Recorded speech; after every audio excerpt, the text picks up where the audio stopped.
Crypto दुनिया में बदलाव आम बात है। बाइनेंस, एक बड़ा ग्लोबल एक्सचेंज, ने हाल ही में एक इंपॉर्टेंट अनाउंसमेंट किया है। वो कुछ स्टेबल कॉइन्स को डिलिस्ट करने वाला है।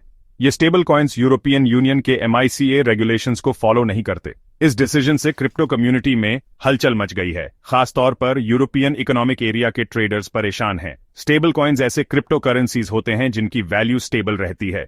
ये मोस्टली US डॉलर जैसे फिएट करेंसी से पेगेड होते हैं। वॉलेटाइल क्रिप्टो मार्केट में ये स्टेबिलिटी देते हैं, इसलिए ये ट्रेडर्स के लिए इंपॉर्टेंट है। बाइनेंस का स्टेबल कॉइन्स डिलिस्ट करने का डिसीजन रेगुलेटरी कंप्लायंस की वजह से है।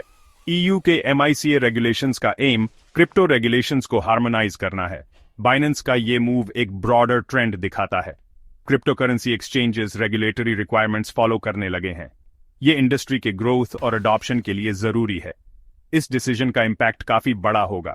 ट्रेडर्स को इंप्लीकेशन समझकर अपनी स्ट्रैटेजीज बदलनी होंगी। Crypto currency landscape constantly evolve हो रहा है। रेगुलेटरी चेंजेस अब कॉमन है। ट्रेडर्स और इन्वेस्टर्स के लिए अपडेटेड रहना जरूरी है। इन चेंजेस को इग्नोर करना नुकसानदेह हो सकता है। इससे फाइनेंशियल लॉसेज और मिस्ड अपॉर्चुनिटीज हो सकते हैं। क्रिप्टो रेगुलेशंस ग्लोबली इंप्लीमेंट हो रहे हैं। इनके कई गोल्स हैं, जैसे इन्वेस्टर्स को प्रोटेक्ट करना, फाइनेंशियल क्राइम से लड़ना और ट्रांसपेरेंट क्रिप्टो इकोसिस्टम बनाना। बाइनेंस का non compliant stable coins delist करने का डिसीजन इसी शिफ्ट को हाईलाइट करता है। एक्सचेंजेस प्रोएक्टिव रोल ले रहे हैं और लॉ के अंदर ऑपरेट कर रहे हैं। ये इवॉल्विंग रेगुलेटरी लैंडस्केप चैलेंजेस और अपॉर्चुनिटीज दोनों देता है। क्रिप्टो मार्केट के पार्टिसिपेंट्स के लिए अडैप्ट करना जरूरी है। लेटेस्ट रेगुलेशंस के बारे में अपडेटेड रहना एसेंशियल है। ये प्रोएक्टिव अप्रोच कंप्लायंस इंश्योर करेगा और इस एसेट क्लास में ट्रस्ट बढ़ाएगा।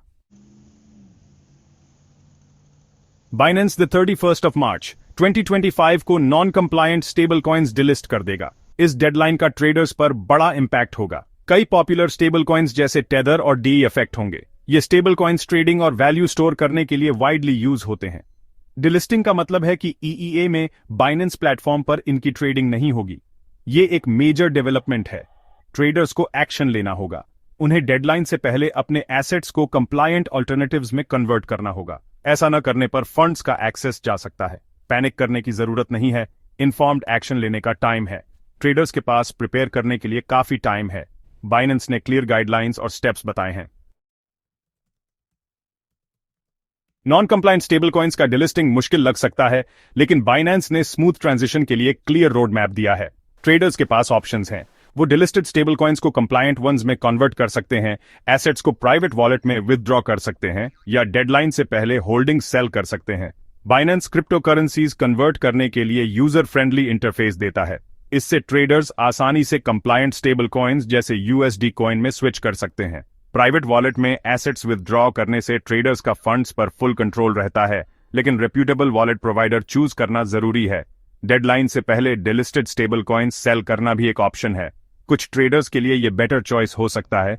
इससे लिक्विडिटी इश्यूज से बचा जा सकता है। कोई भी पैथ चूज करें, द 31 मार्च की डेडलाइन से पहले एक्शन लेना जरूरी है। इससे ट्रेडिंग एक्टिविटीज डिसरप्ट नहीं होंगी। बाइनेंस का डेडिकेटेड सपोर्ट टीम ट्रेडर्स की हेल्प के लिए अवेलेबल है।